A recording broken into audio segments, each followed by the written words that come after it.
صلوا عليه شافع الأمة بذكر الرسول تشحذ الهمة يا ربي بجاه النبي أزح الغمة يا ربي بجاه النبي أزح الغمة صلوا عليه شافع الأمة. نحمده ونصلي على رسوله الكريم ثم لعلی بن ابی طالب رضی اللہ تعالی عنہ.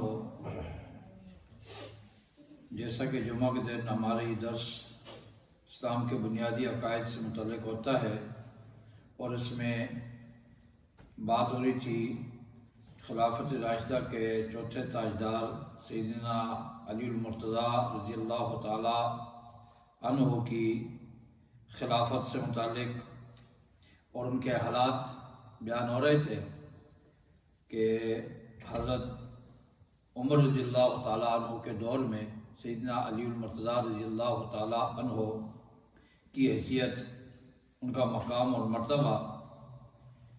پہلے ہم بات کر رہے تھے کہ حضرت عمر رضی اللہ تعالیٰ عنہ کے فضائل جو حضرت علی رضی اللہ تعالیٰ عنہ نے بیان کیے تھے، اس پر بات ہو رہی تھی.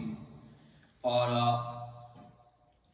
اسی سلسلے کو یعنی کہ حضرت عمر رضی اللہ تعالیٰ عنہ کے جو فضائل حضرت علی رضی اللہ عنہ بیان فرماتے ہیں کہ ایک مرتبہ ایک آدمی نے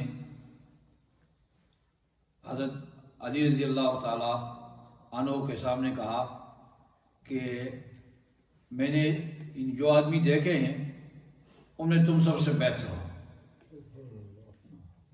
تم سب سے بہتر ہو. تو حضرت علی رضی اللہ تعالیٰ عنہ نے سے پوچھا کہ کیا تو نے رسول اللہ صلی اللہ علیہ وسلم کو دیکھا ہے؟ اس نے کہا نہیں. کہا ابو بکر عمر کو دیکھا ہے؟ کہا نہیں. تو حضرت علی رضی اللہ عنہ نے فرمایا کہ اگر تو کہتا ہاں میں نے نبی صلی اللہ علیہ وسلم کو دیکھا ہے، اور پھر تو کہتا کہ میرے بارے میں کہتا کہ تو سب سے بہتر ہے، جتنے لوگ میں نے دیکھا ان میں سب سے بہتر ہے، تو میں تیرا سر اڑا دیتا، کیونکہ مجھ کو نبی صلی اللہ علیہ وسلم سے بڑا سمجھتا ہوں. اور اگر تو کہتا کہ میں نے ابو بکر عمر کو دیکھا ہے تو میں تجھے سخت سزا دیتا، پھر یہ کہتا کہ تم سب سے بہتر. اور جیسے ایک بات ہم نے پہلے بھی نقل کی کہ جو حضرت علی عنہ کے بیٹے ہیں محمد بن حنفیہ، انہوں نے ایک دن پوچھا کہ رسول اللہ صلی اللہ علیہ وسلم کے بعد آپ کے اصحاب میں سب سے بہتر افضل کون ہے؟ تو حضرت علی عنہ نے فرمایا کہ ابو بکر. پھر پوچھا کون ہے؟ پھر فرمایا عمر. تو کہتے ہیں میں نے پھر خود ہی کہہ دیا کہ بھائی ان کے بعد تو آپ سب سے افضل ہوں گے، بہتر ہوں گے. فرمایا کہ میں تو مسلمانوں میں سے ایک عام آدمی ہوں، مسلمانوں میں سے ایک عام آدمی. تو یہ حضرت عمر رضی اللہ تعالیٰ عنہ کا شان اور مرتبہ مقام تھا حضرت علی عنہ کی نظر میں. یہ اس دن بھی ہم نے بات کی کہ کسی آدمی نے پوچھا جنت کے بارے میں، تو حضرت علی عنہ نے فرمایا کہ ہاں ابو بکر و عمر انبیاء کے بعد سب سے پہلے جنت میں داخل ہوں گے. تو اس آدمی نے کہا کہ آپ سے بھی پہلے، آپ سے بھی پہلے. تو حضرت علی عنہ نے فرمایا کہ قسم اٹھائی کہ جس نے ایک دانہ پیدا کیا، جس نے روح کو پیدا کیا، اس کی ذات کی قسم، ہاں ابو بکر و عمر مجھ سے بھی پہلے جنت میں جائیں. اب حضرت عمر رضی اللہ عنہ کی نظر میں حضرت علی رضی اللہ عنہ کا کیا مقام اور مرتبہ تھا، وہ کیا سمجھتے تھے حضرت علی عنہ کو. تو ایک آدمی آیا، اس نے کوئی بات کی حضرت علی عنہ کے بارے میں. تو حضرت عمر نے فرمایا بات سنو، تمہیں پتہ ہے کہ علی کون ہے؟ جس عبد المطلب کے پوتے محمد رسول اللہ ہمارے نبی صلی اللہ علیہ وسلم ہیں، اسی کے پوتے علی بن ابی طالب بھی. اور جب تم علی کو کچھ برا کہو گے تو تم اس قبر والے کو تکلیف دے رہے ہو، اس لیے ان کے بارے میں کوئی بات بھی نہ کرو. اور ایک بار فرمایا کہ دیکھو جبریل امین آئے، انہوں نے آپ صلی اللہ علیہ وسلم سے کہا کہ اللہ تعالیٰ کا حکم ہے کہ کیا کرو، فاطمہ کا نکاح علی سے کرو، فاطمہ کا نکاح علی سے کرو. کہا یہ دیکھو یہ گھر رسول اللہ کا ہے صلی اللہ علیہ وسلم، اور ساتھ گھر علی المرتضیٰ کا اور ساتھ ابو بکر کا ہے. مطلب کہ دیکھو رسول اللہ کے کتنے قریب ہے، اس طرح ان کا مقام اور مرتبہ بھی بلند ہوگا. اور جب آپ صلی اللہ علیہ وسلم، جیسے ہم نے شروع میں وہ بیان کیا تھا کہ آپ نے فرمایا کہ من کنت مولاہ فعلی مولاہ، یہ فرمایا تو حضرت عمر رضی اللہ عنہ آئے اور کہا کہ علی اب تو کیا ہو گیا، میرا بھی مولا ہو گیا اور سارے مسلمانوں کا مولا ہو گیا. میرا بھی مولا ہو گیا اور سارے مسلمانوں کا تو مولا ہو گیا، سب کا دوست ہو گیا. اور یعنی اتنا حضرت علی کے بارے میں ان کے دل میں یہ تھی کہ یہاں تک کہ بعض مطلب اگر مشکل مسئلہ پیش آ جاتا تو فرماتے کہ اگر مشکل مسائل میں علی نہ ہو تو میں وہاں پر نہ ہوں. اور یہاں تک یہ بھی فرمایا کہ علی اگر نہ رہے، علی اگر نہ رہے، یعنی حضرت علی زندہ نہ رہے تو عمر کو اللہ تعالیٰ اٹھا لے، عمر کو اللہ تعالیٰ اٹھا لے. یعنی اتنے تک ان کی یہ محبت. اور مسائل فرمایا کہ لولا علی اللہ حلق عمر، مشہور ہے کہ اگر علی نہ ہوتے تو عمر ہلاک ہو جاتے. تو اب جتنے بھی خلافت کے جو امور تھے، اب جیسے حضرت عمر رضی اللہ تعالیٰ عنہ یعنی خلیفہ بنے، اب جو مشاورت ہوتی تھی تو اب اس میں کیا ہے کہ وہ سارے کاموں میں ہوتے تھے. کہ جیسے ایک دن کہتے ہیں کہ حضرت عمر رضی اللہ تعالیٰ حضرت علی تعالیٰ دونوں روانہ ہو گئے اور جا رہے ہیں جہاں جو بیت المال کے اونٹ ہیں، اونٹ بدے ہوئے، اور وہاں پر چلے گئے اندر تو دھوپ میں حضرت عمر رضی اللہ گند رہے ہیں کہ بھائی یہ اونٹ. اتنے میں حضرت عثمان رضی اللہ بھی قلم کاغذ دے کر آ گئے، وہ سائڈ پر بیٹھ گئے اور حضرت عمر رضی اللہ دھوپ میں کھڑے ہیں اور لکھوا رہے ہیں کہ بھائی اس اونٹ کا رنگ یہ ہے، اس کی عمر اتنی ہے، یہ ہے، سارا کچھ لکھا رہے ہیں حساب کتاب. تو جو راوی ہیں وہ کہتے ہیں کہ میں نے سنا کہ حضرت علی حضرت عثمان سے کہہ رہے ہیں وہ جو قرآن پاک میں قصہ ہے نا حضرت شعیب علیہ السلام کی بیٹیوں کا، کہ جب وہ موسیٰ علیہ السلام آئے ان کے ساتھ تو انہوں نے اپنے والد سے کہا کہ اس آدمی کو مزدوری پر رکھ دو، ادھر اپنے پاس مزدوری پر رکھ دو، اور کہا کہ یہ کبھی بھی ہے امین بھی ہے.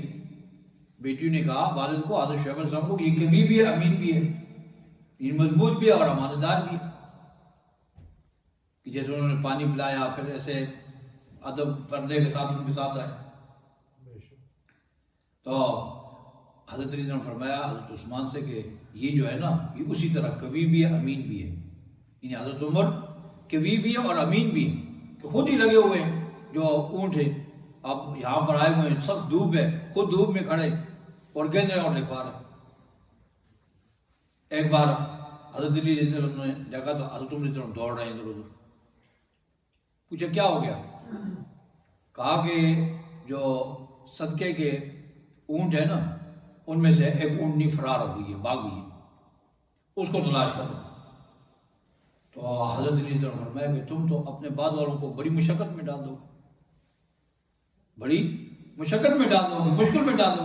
کیسا ہوتا ہے نا کہ ایک آدمی اگر بہت کام کرے دوسرا تھوڑا سا کم ہو جائے تو لوگ پھر کیا کہتے ہیں ہو ایسے. تو فرمایا کہ تم بعد میں آنے والوں کو تو مشقت میں ڈال دو گے. تو حضرت عمر نے فرمایا کہ علی اگر ایک بکری کا بچہ ہے نا، بکری کا بچہ، وہ بھی اگر دریائے فرات کے کنارے جا کر گم ہو جائے نا تو قیامت والے دن جو خدا تعالیٰ کو جواب دینا پڑے گا نا، اس سے یہ کام مشکل نہیں ہے. یعنی ایک چھوٹے سے بچے کے لیے جواب جو وہاں دینا پڑے گا اس کے لیے میرا بھاگ دوڑ جو ہے یہ مشکل نہیں ہے. تو جیسے حضرت عمر رضی اللہ عنہ یعنی جتنے بھی امور تھے خلافت کے ان میں حضرت علی کی رائے کو بہت اہمیت دیتے تھے، بہت اہمیت دینے سے کہ اب جیسے حضرت عمر کے دور میں بہت بڑی جنگ تھی نہاون کی عراق کے اندر، اور جو عراق کسرا کا بادشاہ تھا، یعنی جو دو بڑی سلطنت تھی کیسر اور کسرا، تو اب یہ دونوں حضرت عمر کے دور میں مطلب ہے ان کی طاقت اور سارا کچھ ختم ہو گیا۔ تو کسرا جو تھا جب نہاون کے قریب، یعنی جو بادشاہ تھا کسرا کا یزدجر، اس نے اپنے جتنے بھی لوگ تھے، مطلب جتنے بھی علاقہ تھے، وہ سندھ تک، ادھر خراسان، الوان، سب علاقوں میں اس نے کہا کہ بھائی سارے آؤ مسلمانوں کے لیے مقابلے کے لیے۔ اور بہت بڑا لشکر 1.5 لاکھ سے زیادہ اس کے سپاہی، کہتے ہیں اس کو جھنڈا بھی دیا، جو ان کا یعنی بڑا وہ جھنڈا تھا ایک اہم قسم کا، متبرک قسم کا، کہ تم آؤ۔ جب حضرت عمر نے حضرت سعد بن ابی وقاص بن خالد نے کہا کہ بھائی جا کر حضرت عمر کو بتاؤ یہ حالات ہیں، تو حضرت عمر نے صحابہ کرام کو جمع کیا۔ مدینہ میں جب یہ بات پہنچی تو سب تیار ہو گئے، ٹھیک ہے، لیکن حضرت عمر کو شورا جو تھی جہاں مہاجرین بیٹھتے تھے مسجد نبی میں، تو وہاں انہوں نے سب کو طلب کیا۔ تو اب وہاں پر حضرت عثمان نے فرمایا کہ آپ ایسا، حضرت طلحہ بن عبید اللہ نے کہا کہ آپ اگر خود جانا چاہتے ہیں تو زیادہ بہتر ہے مقابلے کے لیے، کہ امیر المومنین ہیں، آپ جائیں گے تو لوگ ساتھ جائیں گے، زیادہ جوش ہوگا۔ حضرت عثمان نے فرمایا کہ آپ ایسا کریں کہ جو شام والے ہیں شام سے آ جائیں، اسی طرح جو یمن والے یمن سے فوجیں جائیں، اور جو حرمین والے ہیں تو یہاں آپ فوج لے کر جائیں۔ تو حضرت عمر بیٹھے ہوئے تھے، تو حضرت عمر نے پوچھا کہ وہ زیادہ یا ابا الحسن کہتے تھے کہ حسن کے باپ، تم بتاؤ تمہاری کیا رائے ہے؟ تو حضرت علی نے فرمایا کہ میری رائے تو یہ ہے کہ آپ نہ جائیں، میری رائے کیا ہے؟ آپ نہ جائیں۔ کیوں؟ اس لیے کہ یہ اسلام جو ہے، یہ دین، یہ تو اللہ نے بھیجا ہے، اور اللہ کا وعدہ ہے، جو قرآن پاک میں فرمایا لیظہرہ دینہ علی الدین کلہ، اس کو سب دینوں پر غالب کرے گا، سب دینوں پر اس کو غالب کرے گا۔ اس لیے میں کہتا ہوں آپ نہ جائیں، آپ نہ جائیں۔ آپ کی مثال کس کی ہے؟ جیسے ایک ہار ہوتا ہے، ہار میں دھاگا ہے، ہار میں ایک دھاگا ہے، آپ کی مثال اس دھاگے کی ہے۔ اگر دھاگا ٹوٹ گیا تو دانے سارے کیا ہوں گے؟ تتر بتر ہو جائیں گے، بکھر جائیں گے۔ آپ ایسا نہ کریں، اگر آپ چلے گئے، آپ کو کچھ ہو گیا تو یہ امت کا جو شرازہ یہ کیا ہو جائے گا؟ بکھر جائے گا۔ آپ یہیں رہیں، آپ یہیں رہیں، اور آپ وہاں پر کسی تجربہ کار کو بھیج دیں۔ چنانچہ مشورہ ہوا، اور مشورے میں حضرت نعمان بن مکرم رضی اللہ عنہ ان کو بھیجا گیا، اور انہوں نے وہاں پر الحمدللہ مسلمانوں کو فتح۔ اسی طرح جو ہے حضرت عبیدہ بن جراح کا خط آ گیا شام کے محاذ سے کہ بھائی بری باہری خشکی تری سے کیا ہے، ایسا ہی فوجیں بڑھ رہی ہیں، اور بڑی کثیر تعداد میں، کیا کیا جائے؟ حضرت عمر پھر تیار ہو، بلکہ بعض روایتوں میں کہ مدینہ سے باہر بھی نکل گئے، حضرت علی کو وہاں پر گورنر بنا دی، لیکن باہر جا کر کیا مشورہ طلب کیا، اور حضرت علی کو مدینہ سے بلایا کہ بھائی اسے بھی کہو ادھر مشورے کے لیے۔ اب جب مشورہ شروع ہوا تو پھر بھی حضرت علی نے فرمایا کہ میرا مشورہ یہ ہے کہ آپ نہ جائیں، میرا مشورہ کیا ہے؟ آپ نہ جائیں، کیونکہ یہ دین جو ہے اس کو اللہ تعالیٰ غالب کر کے رکھے گا۔ ایسے بھی ہوا ہے، یہ تعداد پر موقوف نہیں ہے، قلت کثرت پر موقوف نہیں ہے، اس کے ساتھ اللہ تعالیٰ کا وعدہ ہے کہ وہ کیا کرے گا؟ غالب کرے گا اس کو۔ اس لیے کمی بیشی تعداد اس کی بات نہیں ہے۔ ہم نے دیکھا بدر میں بھی دیکھا، احد میں بھی دیکھا کہ بھائی تھوڑے لوگ زیادہ پر غالب آ گئے، ایسا نہیں تھا کہ بھائی یہ لوگ جیت سکتے ہیں یا اپنے آپ کو بچا سکتے ہیں، لیکن یہ کیا ہے؟ اللہ تعالیٰ کی مدد سے، اس لیے کہ آپ نہ جائیں۔ تو حضرت عمر نہیں گئے اور فوجیں روانہ ہوتی۔ اب اسی طرح کا جب حضرت ابو عبیدہ بن جراح رضی اللہ عنہ نے بیت المقدس کا محاصرہ کیا، بیت المقدس کا محاصرہ کیا، تو اس وقت انہوں نے حضرت عمر کو خط لکھا کہ بھائی ایسا ہی نہیں تو یہاں یہ شرط لگا دیے کہ اگر امیر المومنین آئیں گے تو پھر ہم کیا کریں گے؟ صلح کریں گے، ورنہ نہیں۔ اب حضرت عمر رضی اللہ عنہ پھر شورا بڑھے، سب کو بلائے یہ جو تھے جتنے حضرات. تو حضرت عثمان رضی اللہ عنہ نے فرمایا کہ آپ نہ جائیں، اگر آپ نہیں جائیں گے تو اس سے کیا ہوگا، عیسائیوں کی تذلیل ہوگی، عیسائیوں کی تذلیل ہوگی، ان کی ذلت ہوگی، تحقیر ہوگی، آپ نہ جائیں. حضرت علی نے فرمایا کہ نہیں، آپ جائیں. آپ جب جائیں گے تو مسلمان سے بوجھ ہلکا ہو جائے گا نا، کہ بھئی لڑائی نہیں ہوگی، بغیر لڑائی کے وہ بیت المقدس حوالے کر دیں گے، صلی اللہ علیہ وسلم لکھ دیا جائے گا. اور ایک کیونکہ یہ تو ایک تاریخی وہ تھا، موقع تھا، اور یہ پہلی جو کتاب ہے ان کے اندر بھی یہ کیا پیشن گوئیاں تھیں کہ ایسے حضرت عمر رضی اللہ عنہ آئیں گے اور اس طرح ان کے پیبند لگے ہوں گے. تو حضرت عمر رضی اللہ عنہ فرمایا ٹھیک ہے میں جا رہا ہوں، میں جا رہا ہوں. تو مدینہ میں اندر کیا کیا، گورنر بنایا کس کو، حضرت علی رضی اللہ عنہ فرمایا کہ تم جتنے بھی مدینہ کے اندر یعنی قائم مقام میرے ہو اور میں جا رہا ہوں. چنانچہ حضرت عمر رضی اللہ عنہ یعنی حضرت علی رضی اللہ عنہ کے مشورے پر کیا ہے چلے گئے. تو جتنے بھی یعنی خلافت کے امور تھے ان میں کیا ہے حضرت علی رضی اللہ عنہ کی جو مشورہ ہوتا تھا اس کو اہمیت دی جاتی تھی، اس کو مانتے تھے حضرت عمر رضی اللہ عنہ. جب حضرت عمر رضی اللہ عنہ خود کہہ رہے ہیں کہ بھائی ایسی کوئی مشکل جگہ یا مشکل واقعہ وہ جہاں علی نہ ہو تو میں کیا اس سے پناہ چاہتا ہوں کہ اللہ تعالیٰ مجھے وہاں پر نہ کرے. اور جیسے حضرت عمر رضی اللہ تعالیٰ عنہ خلیفہ بنے تو خلیفہ بننے کے ساتھ ہی انہوں نے کیا کیا کہ بھائی کہا کہ بھائی جیسے مختلف شعبے ہیں حکومت کے، تو حکومت کے مختلف شعبوں میں انہوں نے کیا کیا کہ بھائی یہ اس کے ذمہ، یہ اس کے ذمہ، جیسے ہوتا ہے حکومتوں میں. تو فرمایا بھائی کسی نے تعلیم میں ہے مثلا، کسی نے قرأت قرآن کے بارے میں پوچھنا ہے تو ابی بن کعب سے پوچھے، کسی نے وراثت کے بارے میں پوچھنا ہے تو زید بن ثابت سے پوچھے، کسی نے حلال حرام کے بارے میں پوچھنا ہے تو معاذ بن جبل سے پوچھے. اور کہا کہ کسی نے کوئی مال چال مانگنا ہے، کوئی مال وغیرہ مانگنا ہے، کوئی تنگی شنگی ہے تو میرے پاس آئے. اللہ تعالیٰ نے مجھے کیا ہے یہاں پر خزانچی لگا دیا ہے، مجھے یہاں خزانچی لگا دی. یہ خلیفۃ المسلمین ہے لیکن آج ہی کیا ہے کہ مجھے اللہ نے یہاں خزانچی لگا دیا، میرے پاس ہے. یہ شان ہے ان کی. اور پھر فرمایا کہ علی اغزانہ، علی اغزانہ، کہ ہمارے سب سے بڑے قاضی کون ہے، علی. جیسے آپ جمعہ میں سنتے ہیں نا، آپ نے فرمایا کہ صحابہ اکرام کی جو شان بیان کی، ہاں تو اس میں کیا فرمایا کہ اغزاہم علی، ان میں سب سے بڑے کون ہیں، علی. اور جب یمن میں آپ نے حضرت علی سے بھیج رہے تھے تو حضرت علی نے فرمایا میں تو نوجوان 25 سال عمر تھی، میں تو نوجوان ہوں، میں جا کر وہاں کیسے فیصلے کروں. تو آپ نے کیا کیا، دعا دی کہ اللہ اس کی زبان کو ثابت رکھ، ثابت قدم رکھ، اس کے دل کو ہدایت دے. حضرت علی کے لیے یعنی دعا کی اللہم ثبت لسانہ واثق قلبہ. تو دعا آپ کی دعا بھی تھی. تو حضرت عمر نے فرمایا کہ علی تم اب ادھر بیٹھو، فیصلے کرو. ان کو کیا کیا، قاضی بنایا، تم فیصلے کرو.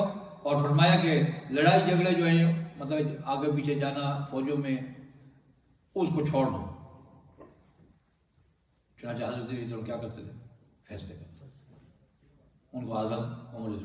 اور جو بات ہوتی حضرت عمر رضی پوچھتے، اگر حضرت علی خاموش رہتے تو پوچھتے کہ بھائی کیا اس کے بارے میں تمہاری کیا رائے، تم کیا کہتے ہو. مثلا کیا ہے شراب کا مسئلہ، حضرت خالد بن ولید نے خط لکھا کہ جو نئے نئے علاقے فتح ہو رہے تھے تو اس علاقے میں جو ہے کوئی آدمی شراب پی رہے، حضرت خالد بن ولید نے خط لکھا تو کیا کیا جائے. جو سزائے پہلے 40 درے اس سے لوگ اس کو ہلکا لیتے ہیں پھر بھی نہیں چھوڑتے. تو اس وقت جو ہے بیٹھے ہوئے تھے سب، حضرت عبدالرحمن بن عوف بھی تھے، حضرت عثمان بھی تھے، حضرت سعد بن وقاص بھی تھے، حضرت طلحہ، حضرت زبیر، سب بیٹھے ہوئے تھے، حضرت علی بھی تھے. تو فرمایا کہ ایل جی او کہا کہ یہ بیٹھے ہوئے ان سے پوچھ لو کیا کیا جائے. کہا کہ بتاؤ تم بتاؤ. تو حضرت علی نے فرمایا کہ ایسا کریں ان کو 80 کوڑے لگائے جائیں. کتنے؟ 80 کوڑے. کیونکہ شراب جو پیتے ہیں تو شراب کے ساتھ وہ بکواس کرتے ہیں، الٹی پھلٹی مارتے ہیں، پھر دوسرے لوگوں پر الزامات لگاتے ہیں، تہمت لگاتے ہیں. تو جو آدمی تہمت لگاتا ہے، الزام لگاتا ہے، اس کے 80 کوڑے ہیں. لہٰذا ان کو بھی کیا جائے، 80 کوڑے لگائے جائے. چنانچہ اس وقت سے کیا ہو گیا، اسلامی جو حد ہے شراب کے لیے وہ کتنی مقرر ہو گئی؟ 80 کوڑے. صحابہ کرام